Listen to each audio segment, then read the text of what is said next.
Well, good evening, everybody. It's Chris here from the Whistle Stop Cafe in Mirror, Alberta. I'm going to ask you the same question I always ask. Can you hear me? But I'm going to ask you a different question this time. What'd you think of that intro? Can you believe I made that myself? I really did. Yeah. 46 years old and learning how to do things like editing videos. It's actually a lot of fun. You know what else is a lot of fun?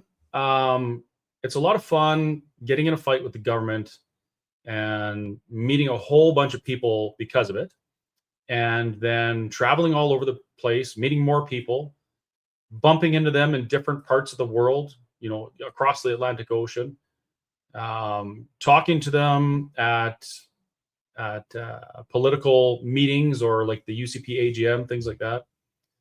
That is a lot of fun. I did that intro video and I put that little thing at the end, not because I like looking at my ever getting rounder face, but because I was feeling a little bit nostalgic today. And no, not the nostalgia like, the TikTok videos where that makes you want to jump back to the screen and go to the 80s and sit in the basement and play your new Nintendo or Super Nintendo game. Not that kind of nostalgia, but a different kind of nostalgia that I'm feeling around the people that I've met. You saw in that intro, there's a few people that I met in Ottawa, some that I met at political functions, things like that. It's been a very enriching experience. It's really, really cool. And there are people that I meet from time to time, and they say, "Oh, Chris, I'm so sorry what the government did to you." And I stopped them in their tracks now, and I say, "Listen, that's probably the best thing that ever happened to me because it changed me from being a uninvolved, apathetic, lazy, largely selfish individual to something different." And I don't know how to describe myself. You probably do a better job describing me than I would, but I don't feel like that anymore. I feel like I want to be involved. I feel like I want to talk to people, even though crowds terrify me, even though I don't really like people per se, but I'm just hungry to know more about everything. And I want to know what people think about everything. And that feels really cool. So that's why I did that. And that's the kind of nostalgia I'm talking about. So that's led me to this strange situation where I happen to find myself in front of live viewers from time to time doing a podcast, staring at my computer screen with my webcam in the way and talking to the internet, something I never would have done before. And it's not a new thing. And it's not just me. There's millions of people all over the world that have found a voice and they have found an outlet and an audience, and they're sharing truth. Now, what's happened because of that is that the state-funded media, the media that is quite literally paid to deliver the government's messaging to us, they say they're not, but we know they are. They've started to lose control of the media. What was once the alt media has now largely overtaken the mainstream media, and the mainstream media is really feeling it. Ratings are down, mass layoffs, huge pay cuts, like you name it. They're in really dire straits. And people like our guest tonight, Mr. Shaun Newman, they find themselves with a growing audience, massively growing audience. He's got one of the fastest growing podcasts in the West here. It's absolutely amazing what he's done. And all he had to do to get that viewership is tell the truth, because they're sick of being lied to. They want to hear the raw, unscripted truth, and Shaun gives it to them. So I invited him on the show tonight to talk about that. I wanted to kind of get an idea of how he got to where he is and what he thinks about the shift in media. And of course, we're going to go into different subjects if I ever stop hogging the screen and let him on. But that's what I really want to talk about tonight. So without wasting any more of your time and Shaun's, I would like to welcome Mr. Shaun Newman to the Chris Sans Carey show, because Carey couldn't make it. Thanks for coming on, Shaun. Thanks for having me, Chris. No, it's been long overdue. I think we first ran into each other at one of the stops along the convoy. I believe Chris Barber introduced me to you, and I was trying to track you down for an interview on the road to Ottawa, but as you can imagine, that was a busy time. And Yeah. no, it's long overdue, but everything in the big man's time. So I'm not stressed about it on this side. It seems fitting that it finally happens and we get to run into each other at the UCP AGM. I do find it funny that you don't like big crowds. I didn't know that. I was like, oh, that's Not at funny all. because you seem to run into big crowds, or at least that's what it looks like to me all the time. Yeah, that is true. And last night I delivered a speech about Alberta independence in Wimborne, Alberta, which is just kind of a little bit outside Three Hills, and it was a packed room. And I stand in front of those crowds, and I'm really freaking nervous. I'm actually terrified. And I tried that thing imagining everyone naked, but most of the people are quite old, so that didn't work out very well for me. But I'm managing somehow. So Well, I tell you this, I was just talking to a younger girl who was talking about, being terrified of going on stage, and I was like, oh, in college I took a course, and it was public speaking, and I was expecting to hear all the secrets of how you get rid of that fear. And the lady came out and was like, you want to know how to get rid of the fear, and everyone's, in the waiting, and she's like, I'm still fearful of coming in and talking to you, and she just rattled off how you have to maybe come to terms with it.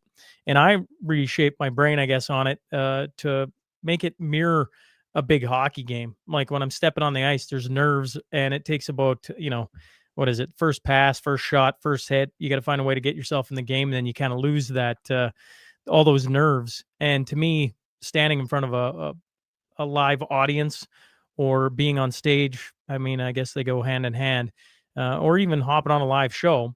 To me, there's always those nerves. You just gotta, you just kind of deal with them, and it's come to enjoy them actually more than fear them now. yeah, and it helps when we're able to have interesting conversations about things we're passionate about, and we're learning things. Like, how many podcasts have you done since I ran into you on the way to Ottawa? How many is that now? Uh, while I'm at 966, so Wow. um, I think when I first started the podcast, it started in 2019, and it was roughly around 180 where I went from interviewing. Episode 200 was Glenn Sather, but it was about 15 before that where I started interviewing Peter McCullough and Daniel Smith and a whole host of other people, fans of the mashup.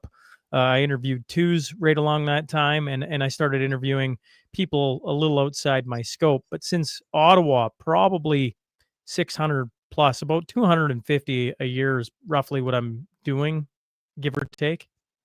Well, that's a lot of people to talk to, and that's a lot of perspective to gain as well, I would imagine. Yeah, well, I don't know. I hate to try and keep up with the news cycle of Canada because Yeah. every time I close the laptop and the next day you open it back up, it's just like this happened and this happened and this happened. And so people are, go, you should do less, you should do more, whatever it is. And I just found a rhythm of Monday through Friday. I release new episodes. And in Canada, right now, there's not a dull day. It just seems like there's always something going on. And that's probably true in the States or any other country you pick. But here in Canada, with, when Justin Trudeau was leading, and I don't know if I'm allowed to swear on here, but Oh, yeah. I'm kidding. Anyways, Justin Trudeau to me is kind of a swear word. But now you got Mark Carney, and it's just like every week there's something new happening in Canada where it makes you scratch your head. And I didn't pay attention to politics before probably 2019, if I'm being honest. I had my first child um, in 2016, and that always makes you take stock of the world and kind of refocuses your priorities. So before then, I can't sit here and act like I knew much about politics. And certainly before 2021, I would say I knew next to zero, other than I disliked Justin Trudeau. Mhm. And then when I started into all these episodes and all these different perspectives, it really has been um, you know, I don't think college could offer the course that I'm on right now, or the listeners on for that matter. Yeah, yeah, for sure. It is quite the learning curve. I didn't know anything about politics either. I was 90% politically apathetic. I didn't know how it worked. I knew we could vote. I knew we had some documents that were supposed to protect us from things, but I didn't really know the meat and potatoes of it like I've started to. And now I've been learning for ever since the government came for me. That's what got me involved. It was when the government, they targeted me and they wanted to shut my business down and throw me in jail. So then I had to start learning these things as a matter of survival. And even since then, I've only kind of scratched the surface, but what I've found has it's quite alarming, actually. Some of the truths that I've uncovered, that I've also seen manifest in things like what they're doing to Chris Barber and Tamara and the Coots guys, and some of these other things that we just feel are it's not quite right. There's something wrong there. Um, it's because none of us really knew anything about these things. And why would we? We're comfortable. We had our things. We had our interests. You had you're doing your sports stuff, your sports podcasting, and politics was kind of the dirty topic that nobody wanted to talk about. And I was trying to run my business and run my restaurant, and didn't really want to talk about politics because I would piss off some of my customers. But then here we are. We find ourselves in the midst of it. And then I met you in Ottawa, and I should apologize. You tracked me down probably 3 or 4 times in Ottawa asking for podcasts. And I was like, oh, yeah, we'll do it soon. We'll do it soon. And then we just never did. So, yeah, sorry about that. Well, don't apologize. I mean it. Like everything happens when it's supposed to happen. So us getting together on your show now, and then hopefully in the near future you'll be here on my side of things, and I'm not worried or stressed about it one bit. I learned very early on. I got to interview Don Cherry, and you can imagine a hockey guy growing up. We used to watch Rock'em Wow. Sock'em every Christmas. Yeah. And I just remember thinking, holy crap, is this gonna I don't know, am I gonna have what's tomorrow gonna look like? And then I woke up the next day and tomorrow was just, another day. And I was like, oh, like no one guest is ever gonna just put you on this realm. And maybe I'm wrong on that. Maybe maybe I could get one guest and then put you on a different realm. But you've seen the news cycle. It lasts for 24 hours, a week. The Freedom Convoy was special. It lasted a lot longer than a week, but certainly, the news cycle in Canada or elsewhere, it's got a quick, like we forget pretty darn quick what's just happened. And so, when you're talking about the different things government's doing, how about Francis Widdowson getting arrested at University of Victoria, right? Like that should unnerve people. It's just another way of silencing a topic in Canada that's uncomfortable. And even myself at times, I'm like, man, do I want to go into this again? And then you sit and listen to Francis, and here's this articulate woman talking, and you're like, man, to get arrested for that in Canada in 2025, it doesn't shock me anymore. But certainly once upon a time it did. And, once again, every week there's something new happening. It wasn't, what was it? Was it 2-3 weeks ago?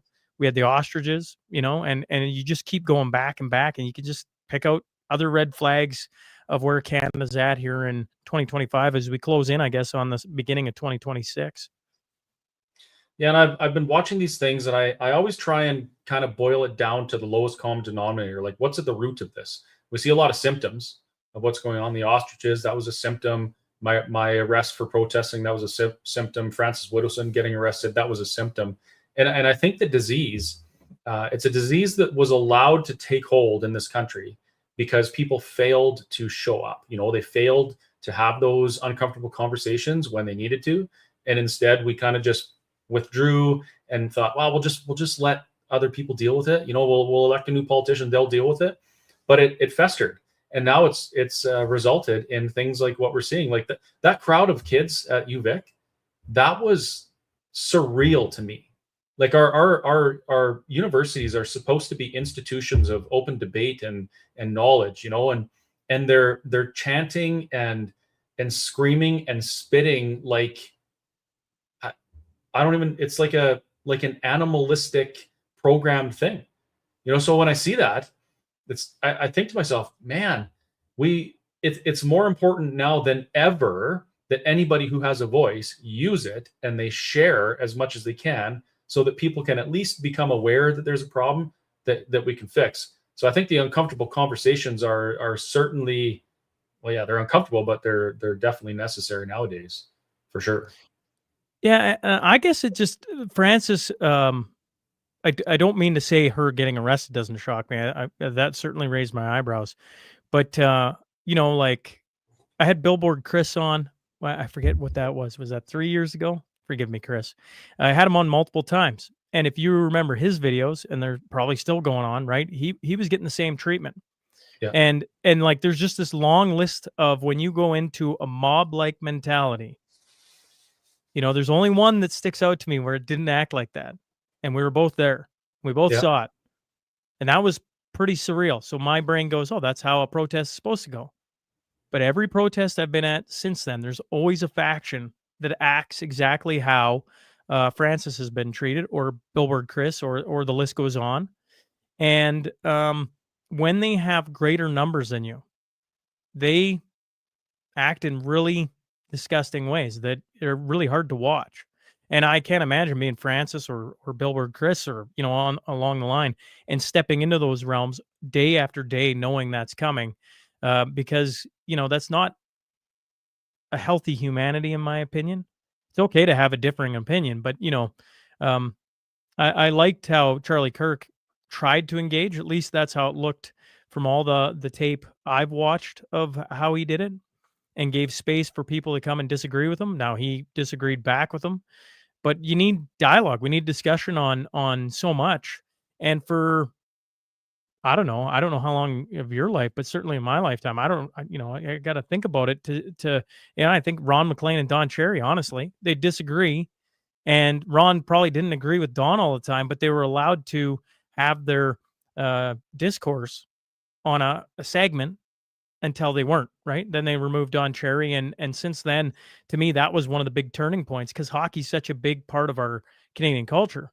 As soon as they said, "No, Don Cherry's gone," and didn't like parade him across Canada and give him a farewell goodbye to all the people who loved him, it was like open season on, "No, you can't think that way." And we're not, you watch the politicians yell at each other over and over and over again. You're like, where are we getting to? Like, are we are we just clicking or getting clickbait so then we can, put it on our phones and feel good about the conservatives, or maybe you feel good about the liberals, or heck, maybe you're one of those probably not listening to this show, or probably not listening to mine, but maybe you're a big NDP person. Maybe they have some clips that you're like, yeah, they're sticking it to the man. They're sticking it to Danielle Smith. I don't know. Like, I just see the discourse in society is really um, deteriorated, and it continues to.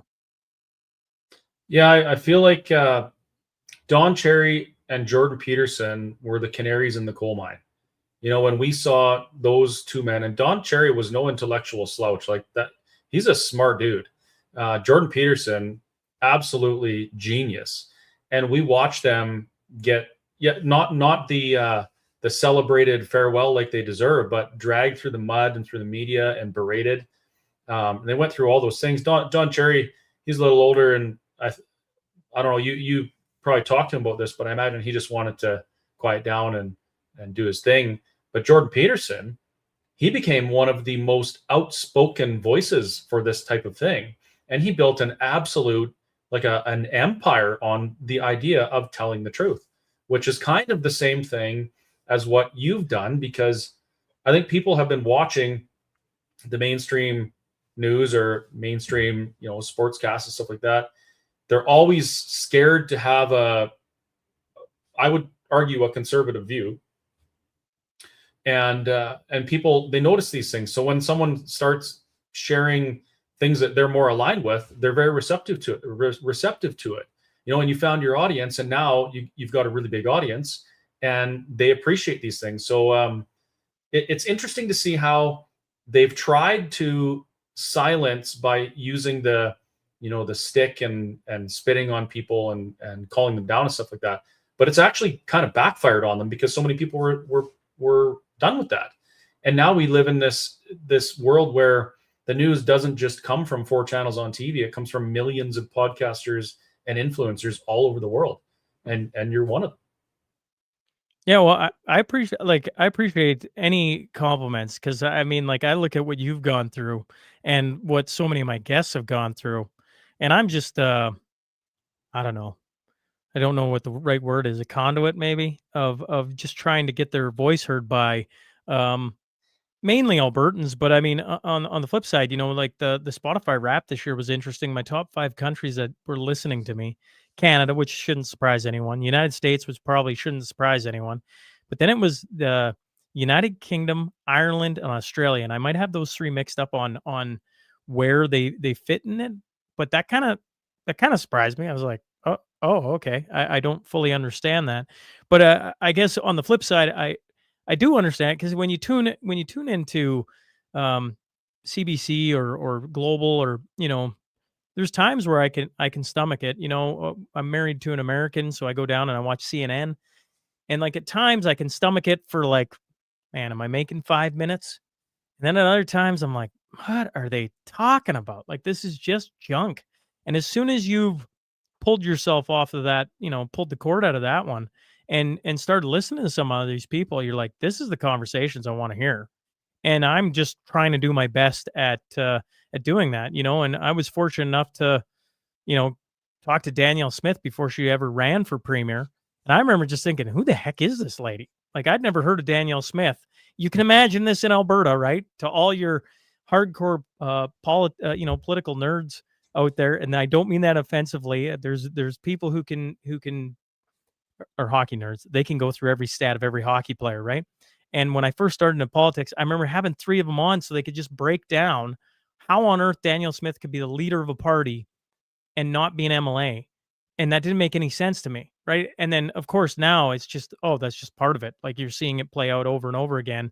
Naheed Nenshi would have been the most recent win the NDP, and then have to sit on the outside. And it's kind of funny, right? Except that was Danielle Smith earlier. And so I just kind of, I don't know. Somebody once told me finding the truth is kind of like backing into a light switch, and it lights up the whole room, and then you're like frantically trying to turn the light switch off because you're like, Yeah. holy crap, what did I just see? And Yeah. for me, I mean, I was probably even more than moderate on COVID at the start. I was like, no, we're going to get through this. The government, isn't against us. They don't, and on and on and on. And I mean, now people know where I'm at with everything. And honestly, yeah, the light switch is probably the best thing to describe how on earth, a hockey guy turns into talking to the premier and different people of that realm. It wasn't by, I don't know, choice, I guess. Yes. But at the time, it wasn't even, you talked about politics being a bit taboo. Well, in hockey, there was two things that were taboo: faith and politics. You just kind of left that. We're going to talk about Yeah. some other things. Now, I find those two topics probably be the most important topics of our time. And there's a lot of other things that go into there. I'm a family man. I got 3 young kids and a wife, and I certainly try and bring on some different people to talk about that, because I think that's a problem in culture. But like, I don't know. Sometimes I try and figure out how on earth I got here, Chris, and all I did was I just kept recording. I just showed up and record something, and then again and again, and consistency and staying disciplined to what I was trying to accomplish, which, I don't know if I've probably scratched the surface. That's probably been it, on trying to figure out how things work. And every time I think I'm getting closer, then you watch what happens in the political realm or elsewhere, and you go, wait, that doesn't make any sense. And you start all over again. Yeah. Yeah. You mentioned Danielle Smith. So I I despised her, and I say that as a past tense, um, because of the floor crossing, and I felt like that was the mechanism that caused me to have a tough time, because the NDP were elected, and then my job was in jeopardy, and I had a tough time, right? So I despised her. Now, since then, I've realized, and this is kind of something I live by now. When something bad happens to me, I have a choice. I can either blame what I believe is the cause or who caused it, or I can look at myself and I can say, how can I take responsibility for this? Because I can control what I do, and I can control how I'm going to manage this situation, but I can't control how they're going to do it. So back then, I was still, blaming her. And it came to a point where I found myself in Olds at the Red Willow Barn, I think it's called. And we were at a dinner, and I was sitting right beside Danielle Smith. And I don't think I said a word to her for 30 minutes. I was just like vibrating. I couldn't even stand being in the same space as her. But I did end up talking to her, and I was very surprised at how gracious and eloquent she was. Like, she was totally down to earth, extremely polite. She could probably tell, she could probably feel the tension from me, but she treated me with the utmost respect. And since then, I've learned a lot of things about myself and about how politics works. And I've watched her do some things that were severely uncomfortable, take some positions on things that other politicians wouldn't dare. And now I would say that I have a tremendous amount of respect for her. I don't agree everything she's doing, of course, because we're two different people. But there is a little bit of admiration there because she bothers to actually speak the truth about these things. You mentioned the media. I'm going to quickly share this story with you. When we were in Ottawa, I was live streaming all the time. That was wild. I would open my phone and just hit live, and there'd be like 7,000 people watching. That was unreal. So I'm live streaming everything. I want to make sure people know what's going on, doing my best to share the truth, to counter the media. And at that time, my family, all in BC for the most part, they were mainstream media people, watch global news all the time, that kind of thing.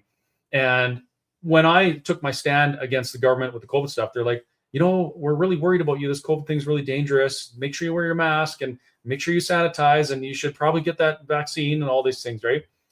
Now they're not like that. But so they're watching mainstream media while we're in Ottawa. So one of my family members has me on a live stream in her left hand, and she's watching the news on her TV, and I'm at the same location. And she had this like eureka moment. The light switch flipped on, and she scrambled trying to turn it off. And I think she said something like, "Why is the news lying? Like, why are they lying? That's not what's going on." Because my nephew is there. I can see him, and I trust him. I know that he's not lying. Why are they lying? And so I think a lot of people had that same kind of eureka moment, and now we've realized that the whole idea we can't talk about politics and faith. Well, politics, I say this in my talking about Alberta independence all the time. Politics affects your life from before you're born to after you're dead. Literally everything to do with your life. Everything is a political decision from someone that influences you. And your faith affects your eternity. So we're telling people not to talk about the two things that will affect them more in this life and the next than anything else. And somehow we're surprised that the result is not what we think is ideal, right? You mean, Chris, the Toronto Blue Jays not winning the World Series doesn't affect the rest of my life? Well, I'm sure it affected some people's lives for sure, definitely. But it's great to talk about sports, but I lived most of my life feeling like it was impolite to share the gospel with people, and I don't think that anymore. I'm happy to have those conversations, but that's the place that I ended up in my late 30s as a result of the conditioning of our society that it's impolite to talk about things. Well, it's still impolite to talk about things. I just don't care, right? Like I Bingo. find like lots of people listen to the show, and but I have some funny conversations. There's lots of proud people that listen to me, but there's also people that just turn me on when they're driving to work and nobody's around, so they can listen to it and kind of go, hmm. And then every once in a while they'll call and they what do you think about this? I'm like, well, you already know what I think, but all right, I'll give it to you. Because society, if you're still, working for one of the big corporations, you're like when the ATA thing was going on, the teacher strike. I don't know how many teachers text me. They weren't allowed to talk. They were just like talking about all the things. I'm like, this is, but it's their livelihood. And I mean, what would COVID teach us? Like, I mean, I'm no perfect individual going through COVID. There's lots of things that happened during COVID, but at one point, how close was I to getting the shot? I would say I was closer than some, and I'm thankful I didn't. But it was a lot of people I had around me. It was the podcast, interviewing people, that really steered me away from it. But for the longest time, I didn't think it was that bad. Now, I'd like to go and sit and have a conversation with that Shaun and be like, so where are you at right now? Obviously we don't have a time machine. We can't do that. People can go back and listen to me. I have. And at times I just want to reach through the mic or through the screen, I guess, and swat me, right? But I mean, so be it. We all have a journey to take, and COVID and the Freedom Convoy and everything in between, even since then, like there's just been a ton go on where more and more people are going, that doesn't make sense, right? And you think of all the options they have now.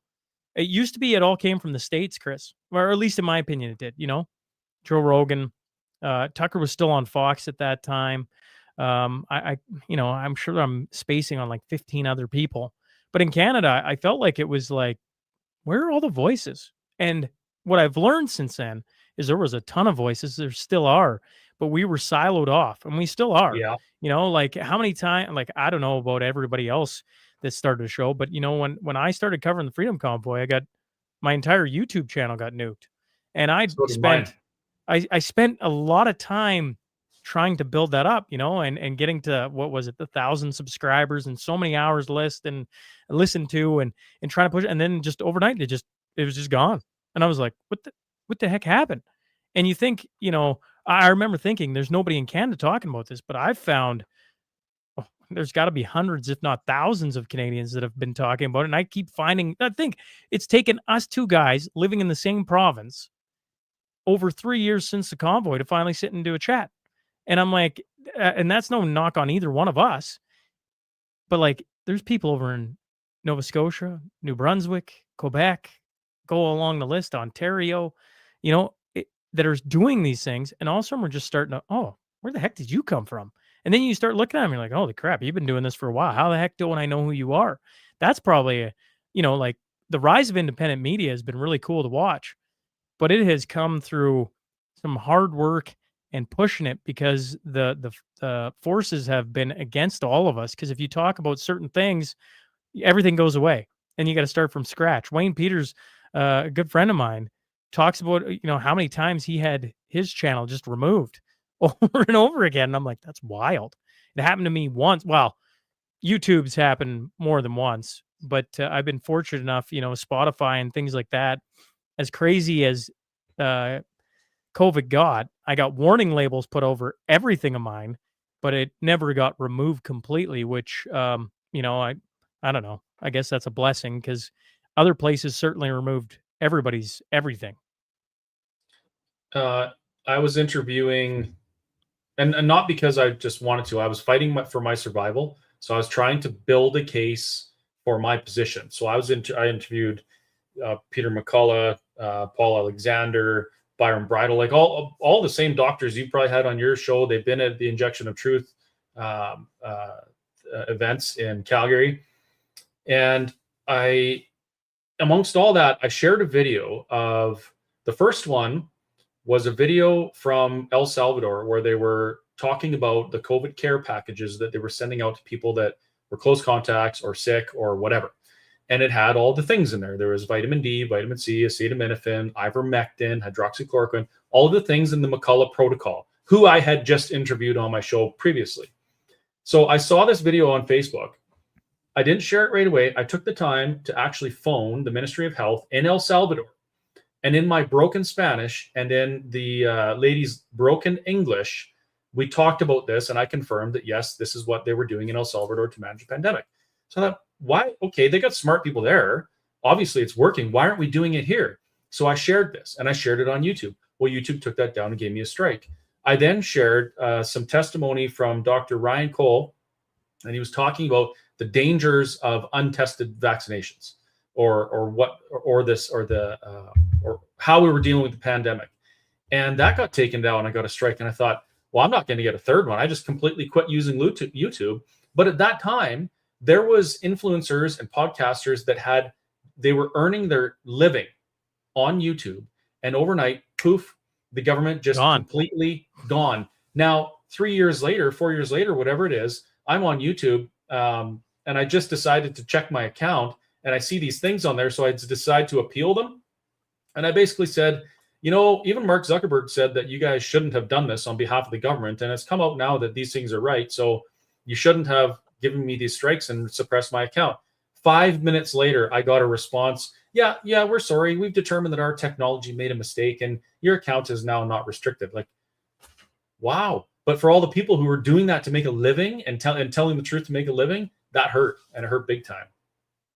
Yeah, well, and in fairness, I think it raised a lot of awareness of how powerful some of these entities really are, and you saw a lot of public outcry. You can imagine. I remember listening to, I think it was the Dark Horse podcast, Brett Weinstein talk about it, and how him and his wife Heather Hying, they'd had similar issues, and it wasn't just like, certainly COVID, the word vaccine, that word, all of a sudden you're flagged, removed, anything to do with it. Peter McCullough comes on your show, you might as well not even post it because it's just getting taken off.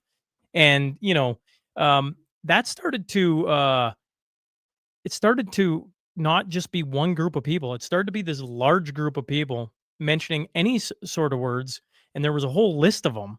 And then people started to have like colorful ways to say what they didn't want to say so they wouldn't be removed. And everybody started talking about it. I mean, it took a while to backfire, but like it's really caused a lot of scrutiny, or just a lot of people are. I mean, Facebook at one time was a juggernaut, and I know a ton of people still use it. And in fairness, we're live on Facebook, right?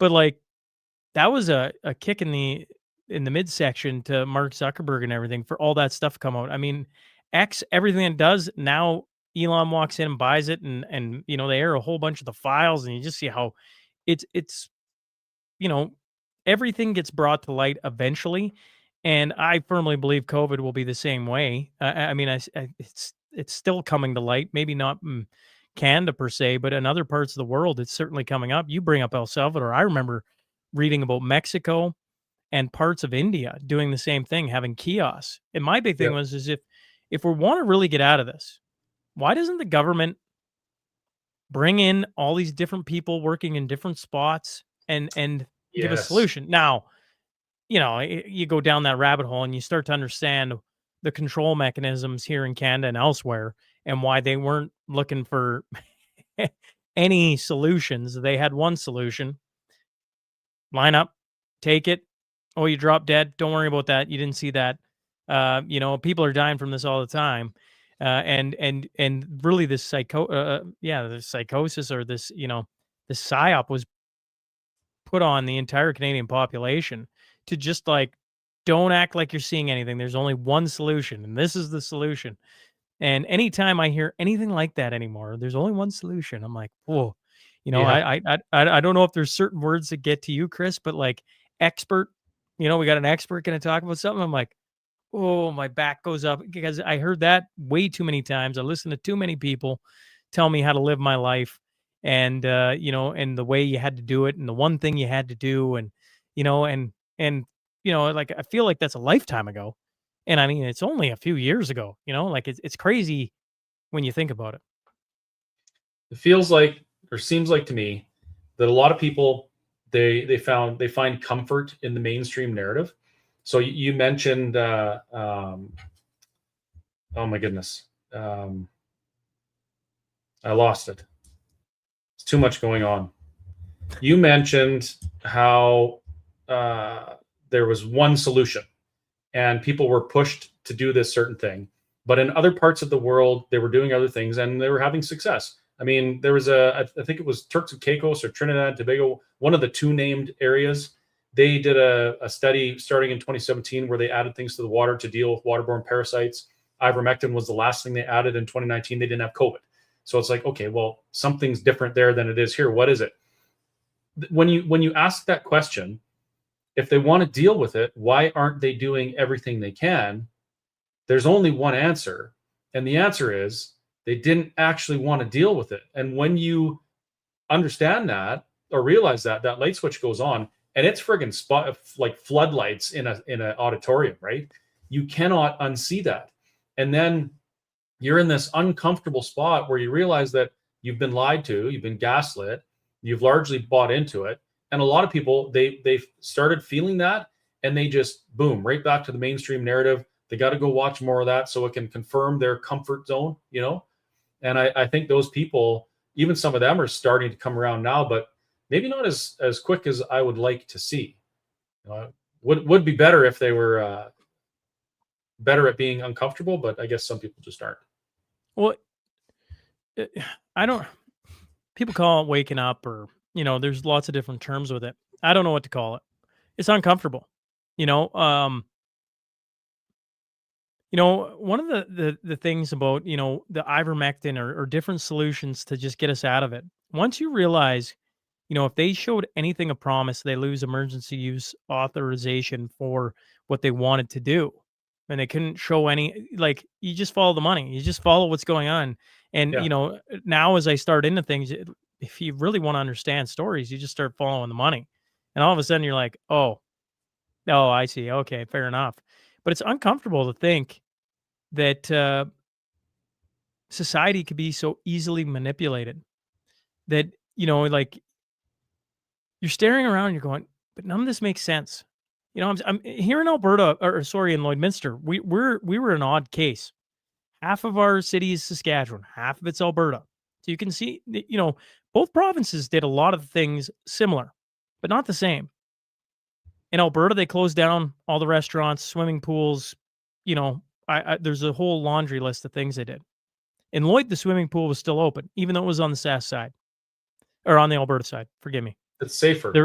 There was restaurants still open because we're governed by the Sask Health Authority. So a lady got arrested.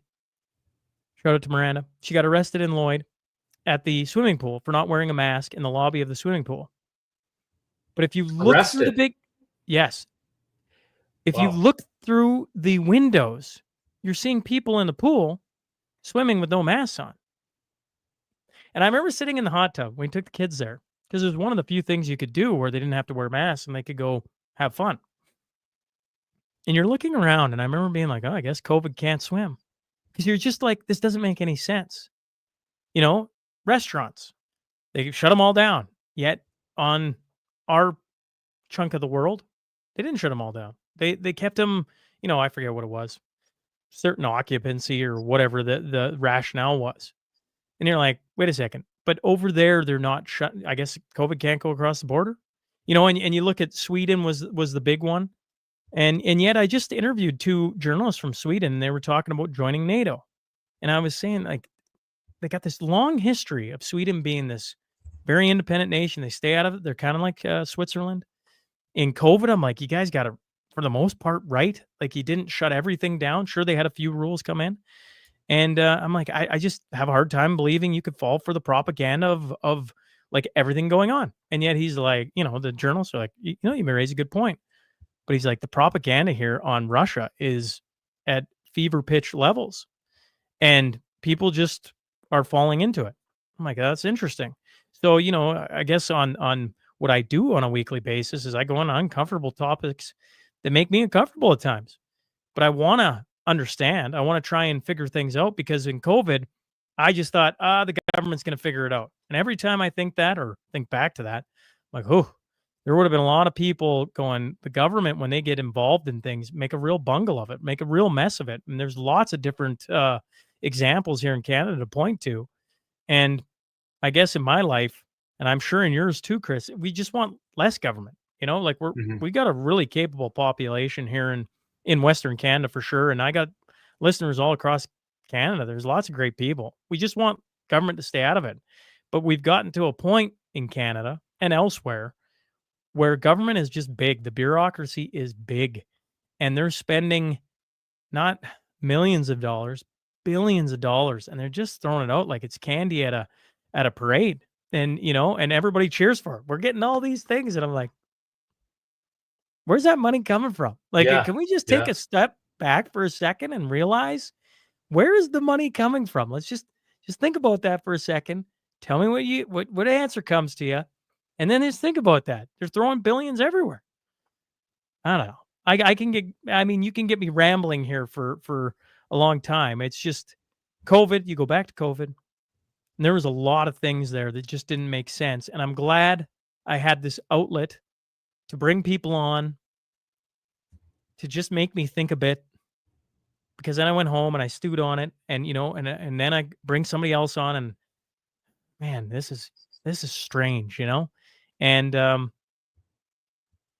Canada 2025 seems like it's just more part of that strange narrative that, you try to remove yourself from, and you can just see it playing out on different subjects, and people get emotional about different things, and it's hard not to be. Can you imagine what this country would look like today if we didn't have independent voices with a social media reach that were able to be dissenters to the status quo? Can you imagine, like, if we hadn't been able to get that many people to go to Ottawa, nobody's speaking up against this. I think this would be a very, very different country today. Well, I think it is 2020. It's the I I I called 2021 the winter of the dark days, but truthfully, they were. I mean, we weren't allowed to leave the country. You weren't allowed to get on any. It was just like, what is going on here? 2020, though, I was sitting still doing. I'd started my podcast 2019, right? I was still in my brain. I'm like, I just need to find some things that are going to bring people's spirits up, So I was interviewing. I don't know. Don Cherry would have been one of them, right? I was trying to um, find some things to maybe distract even myself. But if I got to go to a time when there was no media talking about the insanity of what Canada was becoming, it was probably 2020. We can remember that. We had our spoonful of communism full on, where there was nobody criticizing anything, and there certainly was. Like, full stop. There was a ton of wonderful people that were. I just think today you see all these different channels popping up. We didn't, Yeah. like, was it Northern Perspective wasn't a thing. Jasmine Lane wasn't a thing. Um, Chris Scott wasn't really a thing back then, Nope. Like, I certainly, I chuckled in your intro of, like, a kind of an unknown sports podcaster. Yeah, you're not wrong. I was known in a little, you know, in the area of Lloydminster probably, and I was slowly growing, but I wasn't, talking about what's going on in Canada. I was doing something different. And now I look across Canada and I just see all these people talking about it.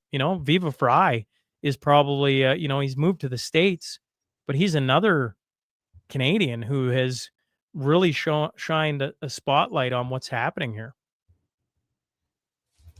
We have some interesting things happening in Canada right now. I believe that the government doesn't like that we were able to, and when I say we, I mean collectively as a society, we were able to elevate certain voices and counter narratives to shift where we were going. The government doesn't like that. We have things being debated in Parliament that would take away your ability to do that.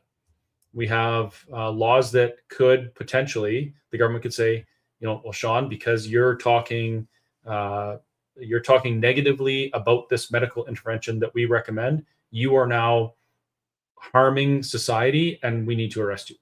Like, this is the path that the government is trying to take. And I think they just got voted down. C9 just got voted down in Parliament, maybe today or yesterday. Correct me, somebody, if I'm wrong. I But believe this it's is today. where I believe it's today, isn't it?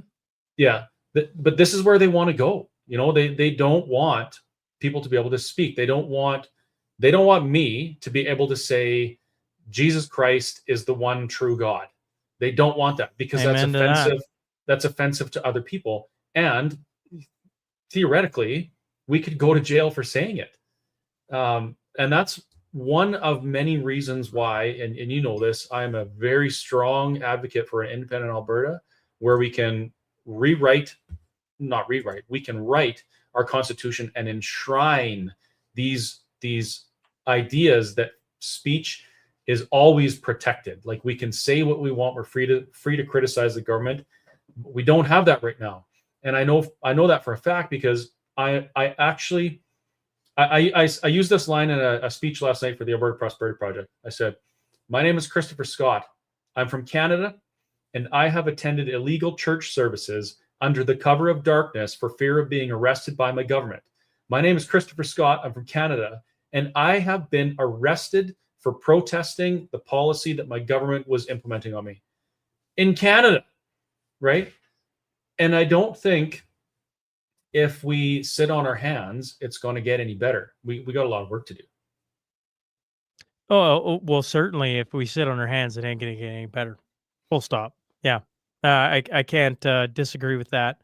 It's interesting how they hide. You got free speech. You can say whatever you want, Chris. And then, well, I mean, and then Francis Widowsing gets arrested, right, for trying to open up a conversation Yeah, on Kamloops. because it's harmful. Well, because yeah, it could hurt to have somebody say those things, and you're like, well, wait, I kind of want to hear what she has to say. I don't know if I'll agree with it, but I kind of want to hear what she has to say. It seems odd to me. Somebody's willing to risk getting publicly beat, surrounded, yelled at, spit on, dumped on her, arrested, and we're just supposed to act like they have nothing to say. Kind of curious. Aren't you Yeah, like? Isn't everybody else just kind of curious? Just a little yeah. bit. I just kind of want to hear what they have to say. Then I can make a judgment call and carry on. But they, I don't know. The liberals certainly, and maybe it's all political parties, government seem to They want think control. They don't want dissent. Dissent is se- difficult. seem to think we left to our own devices would destroy everything, and I just don't see that. I see something completely different than that. Yeah, yeah. It's always for your safety, for sustainability. I'm reading Mark Carney's book Values. It's Oh quite a yeah, thick book. I'm finding it quite interesting, but some of the things he talks about is curtailing our rights and freedoms for sustainability. Like the ordinary person is going to have to experience some difficulty and not be as comfortable in order to survive. And I'm thinking, when he says ordinary people, he means me. He doesn't mean him, right? correct. We're the ordinary people that have to be uncomfortable, not the ones that are flying around in private jets with a carbon footprint. If you care about those things, bigger than like I don't know, something with a big Well, foot. I think the thing that goes, and once again, I can't, I can just hypothesize, but I think they look at human beings and they go, we got a problem here. The environment's being harmed, and if we don't do something about it, then I don't know. Take your pick. World You're all burns going to up. We die. freeze to death. We all die. Yeah. And so they believe that human beings won't change unless they're forced to change. And I'm like, people didn't adopt the gas. Like, I'm sure people were just happy riding the old horse. And then this thing went flying by. I'm like, what the heck is that? Can I do that? And you think technology, like Chase Barber has been a really, really interesting man to listen to when it comes to EVs because he just breaks it down in a way you're like, oh, that makes sense. Why don't they do that? Why don't they do things that make sense? Because if they just did things that make sense, I feel like all of society would be like, heck, I want to do that. Instead, they grab the stick and they tell you you're gonna eat it, you're gonna take it. If you don't, you're gonna get beat. If you don't do that, we're gonna lock you up. We're gonna take everything away from you. We're gonna fire you from your job. You're not gonna be allowed to work. We're gonna just demonize you at social media and But it's your media in choice. general. Yeah, but it's your choice. You have a Yeah. choice in the matter. Nobody forced you. Back to the idea that human beings are going to destroy everything. I do believe that a lot of these conversations, a lot of these ideas come back to two main points. It's either human or anti-human. And for me, on the human side, I believe that God created this world for us. He gave it to us to be stewards of and manage and put order where there's chaos and improve things, which we have largely done. I mean, yes, there's we make a mess sometimes, but if you look at the way the planet is, nature is completely savage. It is chaotic. It doesn't manage itself, except that the forests overgrow. There's lots of dead brush, and then we have these extreme massive forest fires that wipe everything out. Nature starts again. That's the way nature works. Well, human beings, we're orderly. We create order where there's chaos. We make places habitable that were inhabitable before. And Alberta, Alberta, yeah, Saskatchewan. Alberta. So when I hear these things like, "Oh, we got to do something, we got to intervene with humans," no, humans are the interveners, and that's the perspective that that's the perspective as a God-fearing Christian. I see we are the stewards of this earth. We're here to create order, just like our God of order did, and we are not a virus on the planet. We're a beneficial to the planet. But the other side, they see us as useless eaters, as a virus that needs to be inoculated off the planet in order to survive. And so it's two very basic ideas. Of course, my idea is the true one, that life is sacred and we should be promoting humanity and flourishing as a species. But yeah, a lot of those political conversations, that's where they're rooted, in those two things. Yeah, if you boil it down to the simplest of terms, yeah, I can't argue with that. Well, I mean, You're I'm just a burger flipper, but that's my. well, I'm just a a guy who chased a rubber biscuit around a ice surface for a good chunk of his career. So don't take Well, what I say for the gospel. You want the gospel? Open a book there you go. and go read it. There you go. And that brings up a great point. We free speech is awesome, but it does come down to the person who's listening to these ideas. Though the idea becomes a stepping stone for you to gain some knowledge. If you agree with something I say or you disagree with something I say, for those of you watching, research it yourself. Find out, for yourself what these things mean. Don't just take it to be the gospel truth, whether it's from Global News or the Chris and Carey show or the Shaun Newman podcast. That's our responsibility, right? Is to take the information and use our own brains to process it. Yes, I have a lot of faith in my audience. They're a smart group of people, and they say some really smart things. And a lot of them are a heck of a lot smarter than me. One of the things that, talking about Canada, where we sit today, one of the things that unnerve me is probably not the right thing, because a lot of things at this point don't unnerve me. I kind of just like, oh yeah, okay. But Mark Miller, right? He was the one talking about hate speech, the Bible, certain verses. He just got appointed as Minister of Canadian Identity and Culture. And I'm like, oh, what could go wrong? Like, what could go wrong? That moron comes out and says that stuff, and then he gets put in that position, and you want to know which way Canada's heading? I think it's pretty simple, folks. I agree. I will be very bold and say Alberta's not going with them if there's anything we can do about it. It's going to be interesting with Lloydminster, though. Which do we get both? Are we going to get half? I'm not sure how that works, but it's going to be pretty neat. Well, to me, if there is a successful referendum, let's just play this out. Alberta wants out. It triggers an immediate domino, which is Saskatchewan. So I think as people from this area, you go, oh, are they going to divide? Like, are they going to have I don't know, more border markers? Are they going to have something down the middle to say this is the country of Alberta, this is Saskatchewan? I'm like, I don't stress about that, because I'm like, if Alberta goes, Saskatchewan is following suit like immediately. Like, I don't know how quickly they could do it, but I've watched all government after the Freedom Convoy and how quickly they did things. I'm like, they can do it pretty darn quick. Alberta gets out, Saskatchewan's not going to be far behind. So maybe we just say, yeah, let's hold off on the wall for a little bit. We'll just see how it goes. I found that really neat traveling across Europe. You drive through 5 different countries and never know. You never know that you're in a different country. It's just a sign on the side of the road, and everything's the same. I think Alberta. Well, do you think if Alberta leaves tomorrow, all of a sudden Saskatchewan's going to hate you? I don't think so. I don't think so either. I think there's born and raised in Saskatchewan. Two's on the mashup, born and raised in Saskatchewan. There's a ton of Saskatchewan folks who moved to Alberta. There's a ton of family connections, and if Alberta were to be successful in getting up, Saskatchewan will follow. I can't sit here and go, it'll be two weeks after, but I promise you it'll be fast. It's not going to be this 8 years down the road we're still talking about it. If if Alberta finds a way to get a successful referendum, and that were to actually remove all the ties to Canada, let's just just take all the bureaucracy out of it for a second, folks, which is kind of suspending our common sense. But let's just assume you got out in a year time. In a year, you're just out. You just no more anything. Saskatchewan leaves within the next year.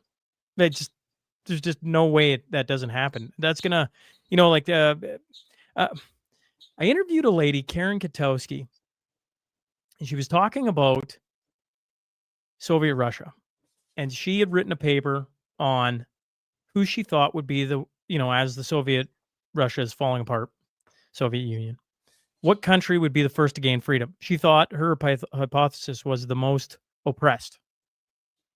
And then she found out actually it was the opposite. It was the people with the most freedom. When I look at Canada, who's got the most freedom? Alberta. Full stop. And then who's closely second? I would say, I mean, don't get me wrong, Quebec has all the laws in place. So you might argue Quebec. But there's a whole lot going on there that's, It's a different kind of freedom. Yes, it it's is. Different. The second place, in my mind, is Saskatchewan. That's where the Freedom Convoy stems from, is the two provinces. And I'm sure there's other provinces. I don't mean to exclude anybody but you look at it and you go, the two freest provinces in Canada sit here in the West. And if one goes, the other will go. It's going to be glorious. It's going to be wonderful. But we are just over an hour. So usually I just start scrolling through the comments a little bit. Oh, sure. If you have any other things you want to talk about while I'm doing that, feel free. I think I saw a couple things. There was a couple nasty comments, which is absolutely fantastic. I'm really glad. Read those. Oh, please. Yeah, I love the nasty comments. Yeah, at least they're listening, right? So, but they were way back there. It's been a high traffic podcast tonight. So thanks, folks, for watching. Appreciate it. Thank you, Barb. Barb says Merry Christmas, and she says it correctly. Merry Christmas to you as well. There's Christmas lots to everybody. Yes, absolutely. I see lots of comments from time to time, people saying, "Oh, no more politicians. We don't need politicians." No. We need politicians because they're supposed to do the things in service that we don't want to do. I don't want to worry about building roads. I don't want to worry about those types of things. I want to pay someone to do that. I'm happy to do it. I just don't want them to be corrupt. I think an independent Alberta should have like a Doge built in so that waste, fraud, and corruption is next to impossible. That'd be fantastic. Then we can have politicians. Alice says, this was when we were talking about the alternative treatments. She says, pharma doesn't make money off of healthy people. And that is true. And that's something that, I've had that conversation with Dr. McCullough as to why some of these things happen. And he shed some light on it. Same with Sean Buckley. Sean Buckley was on and he was talking about his discovery that Health Canada's mandate is to protect the intellectual property of pharmaceutical companies, not about your health. And he explains how it works. And it's like, oh my goodness, all of these things all of a sudden make sense. Pharmaceutical company has to recoup $1.5 billion that it costs them to bribe Health Canada to get the drug legalized so they can sell it to us. Of course, they're gonna help them make their money. But maybe that's just a conspiracy, I guess, right? Well, Sean Buckley is a sharp tack. He is. He's a wonderful, wonderful man who can speak very intelligently to what you're talking about. I always just, I used to, in a previous life, I used to sell chemicals in the oil field, separate oil from water. And in one case, get rid of H2S gas. And whenever I struggled with, they can't make money off ivermectin, I just go to what we did as a company out in the oil field. Over time, the profit margin goes down because you're trying to keep work. And then you have to come out with a new drug. And I don't mean pharmaceutical. I obviously mean separating oil from water. And you price it high and you get it to work. And then over time, it happens again. And you just have to keep inventing new things. Pharmaceuticals is no different than that. The difference is it's human beings they're dealing with. And, there's no money in healthy people. Well, actually, for them, there isn't. But for a whole lot of other people, healthy people do offer a lot of money for a lot of different ventures. Yeah, there's a lot of different things they can do. But certainly pharmaceutical companies, they got a new drug. They want to get it out there. They want to make sure that nobody knows about any of the side effects or any of that stuff. Nothing to see there, folks. And you got to be really discerning. You really got to pay attention to what they're doing and what's happening, food supply. I mean, the list goes on and on and on and on about different ways they're trying to make a profit. Yeah, and we live in a time where it's very dangerous to challenge that. If you do, sometimes you end up, I'm trying to find the comment here. Sometimes you end up no longer with us. Honey and Barry Sherman, they owned a pharmaceutical company, and they were planning on making, I think hydroxychloroquine was one of them, off-label, off-patent drugs to help with these sorts of things. Would have changed the face of the pharmaceutical industry in Canada. And, these billionaires, happily married people just mysteriously committed suicide to each other. So, I mean, nothing to see there, of course, but it's interesting that it came up in the comments.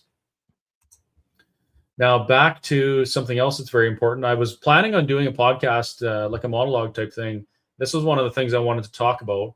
I might not get a chance, although maybe I'll come on and I'll do a late show tonight just to talk about some of these things. I think it's really important.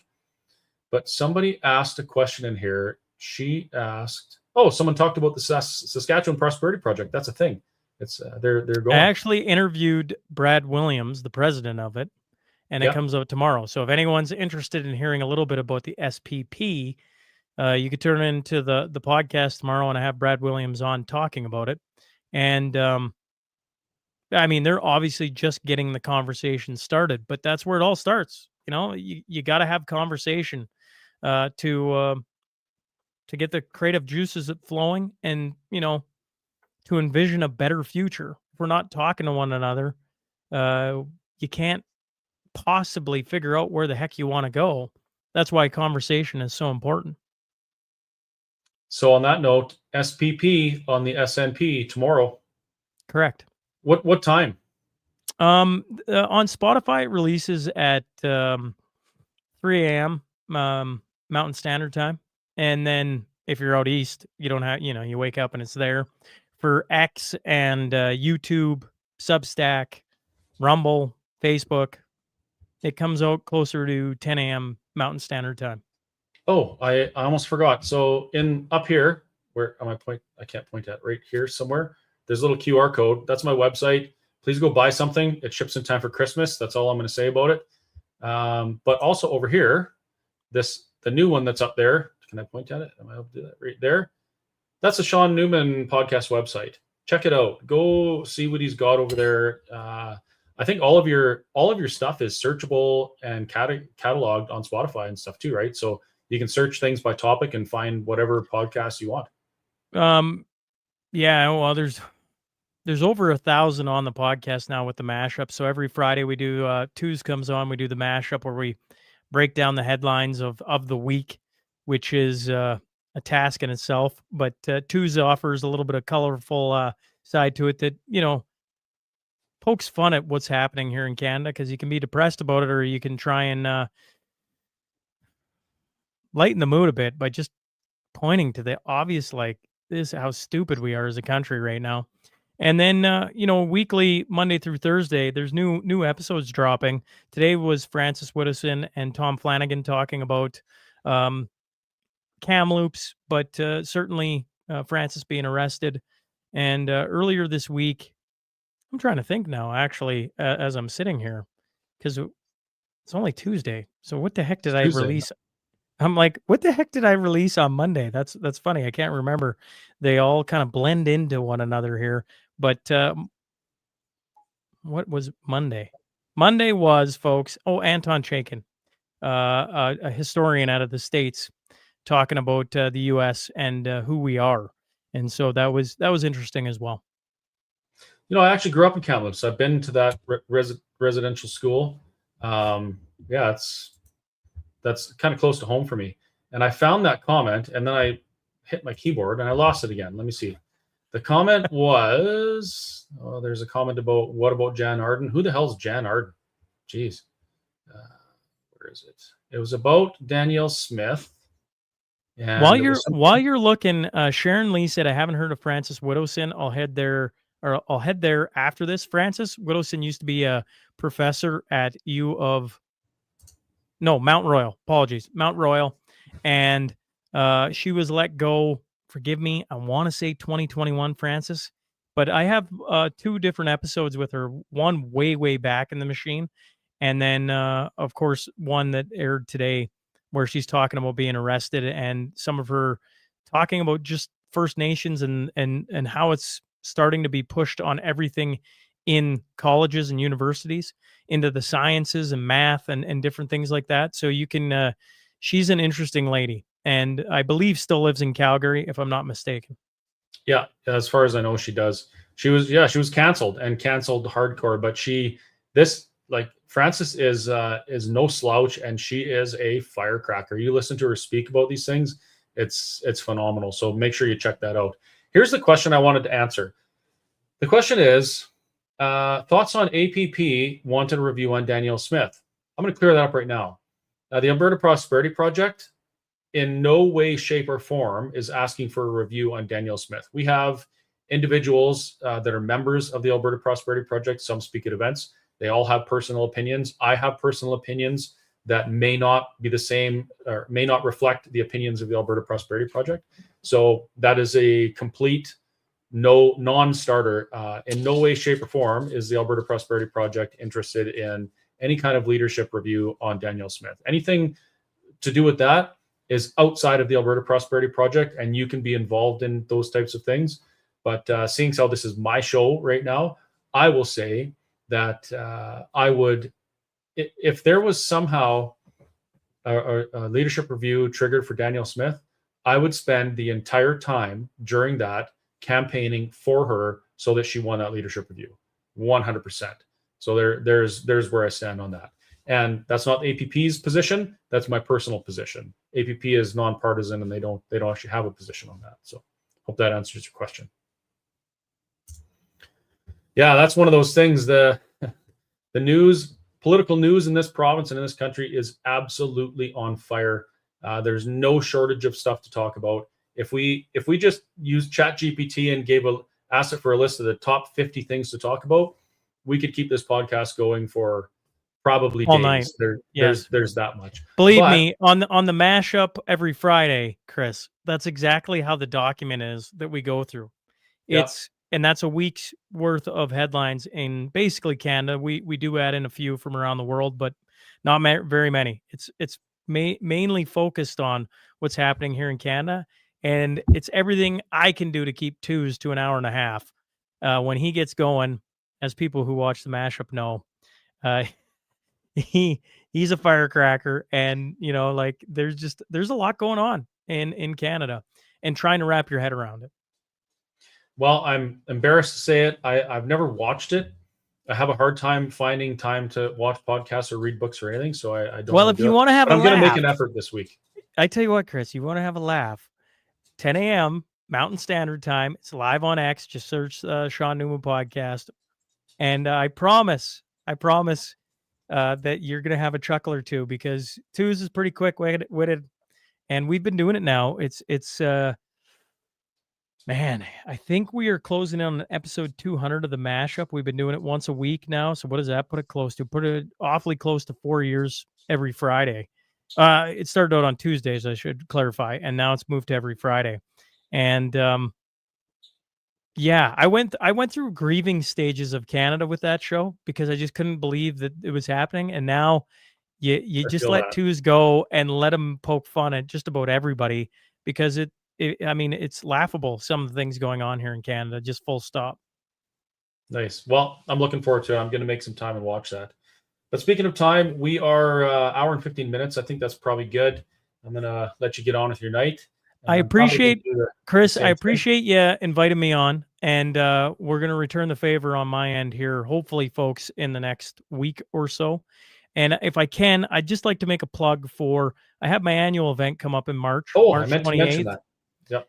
It's the Cornerstone Forum. It'll be the third year. It's happening in Calgary.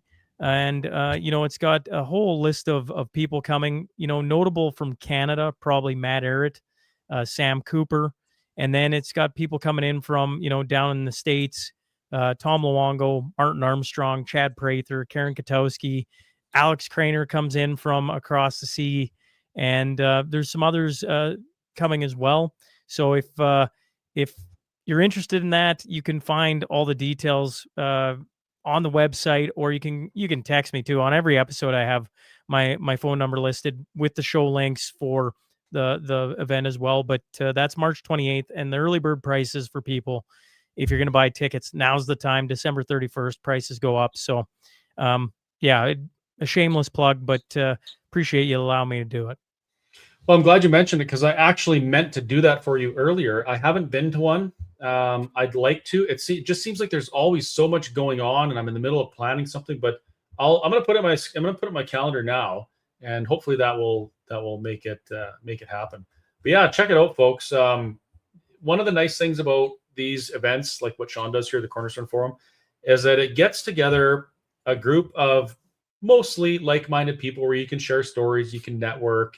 It feels good. Sometimes we feel like out in the world there's just so much against us, and there's so much, so many people kind of just being negative or whatever. It's nice to go to something like this where you can just connect with people and share stories. Super important.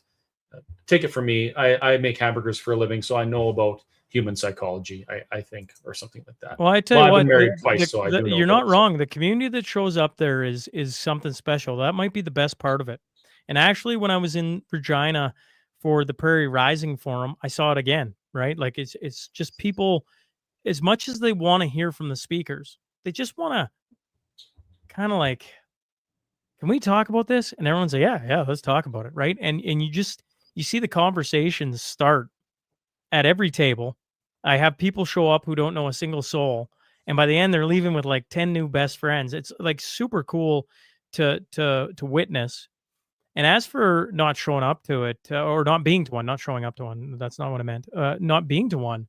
That's why, they come around every year, and if you can make it, great. I think this year is hopefully going to be the best yet.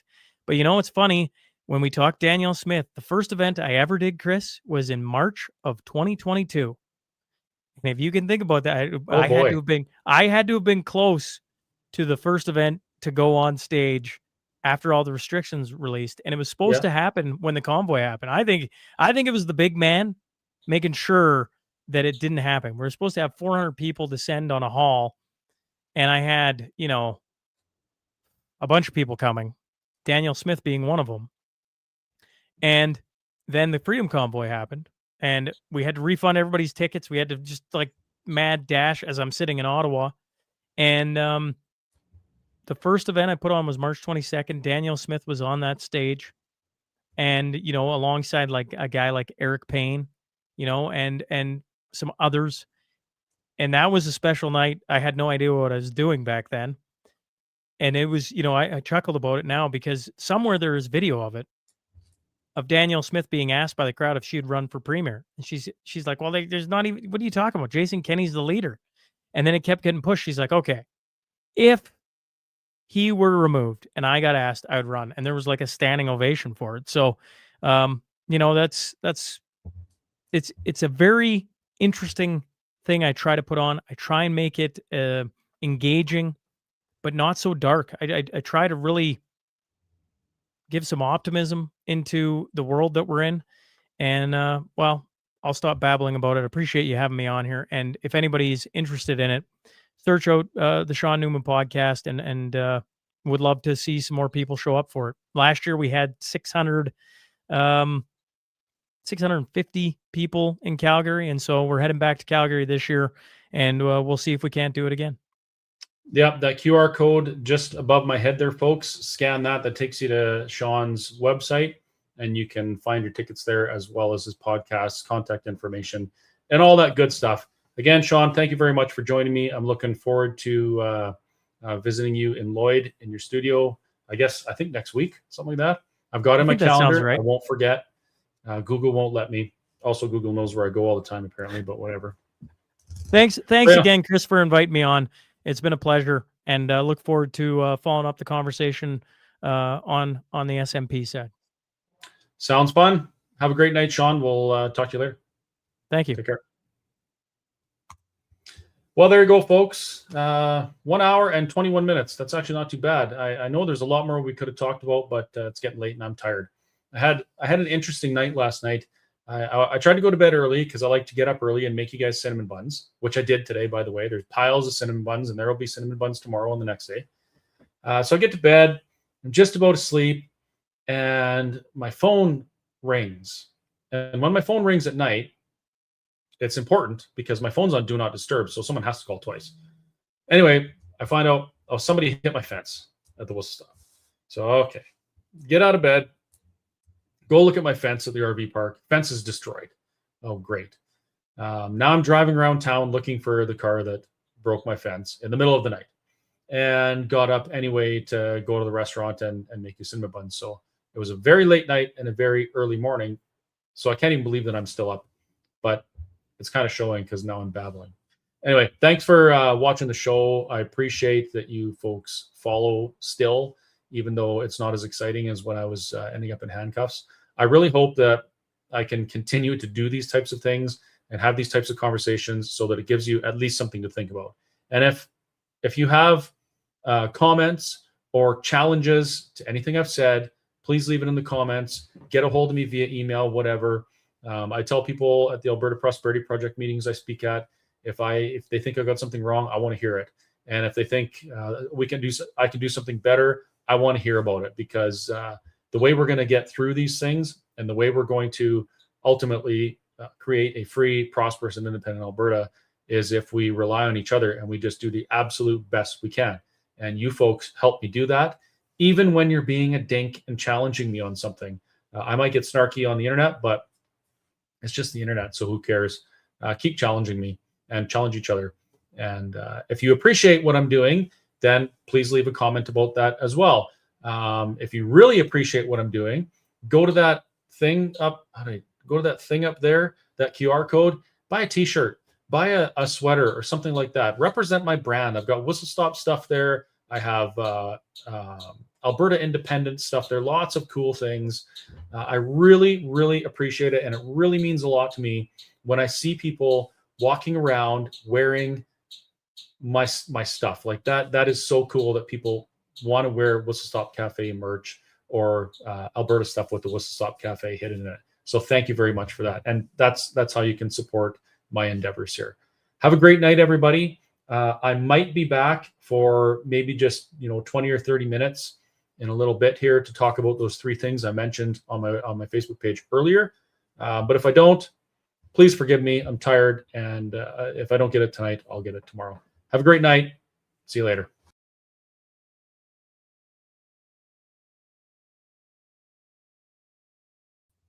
That QR code's Shaun's QR code, but click it anyway and buy tickets to his event.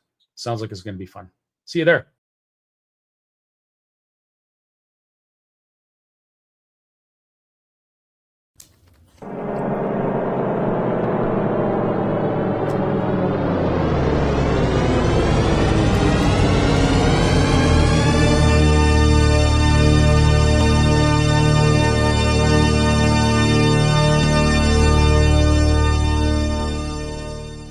Meow.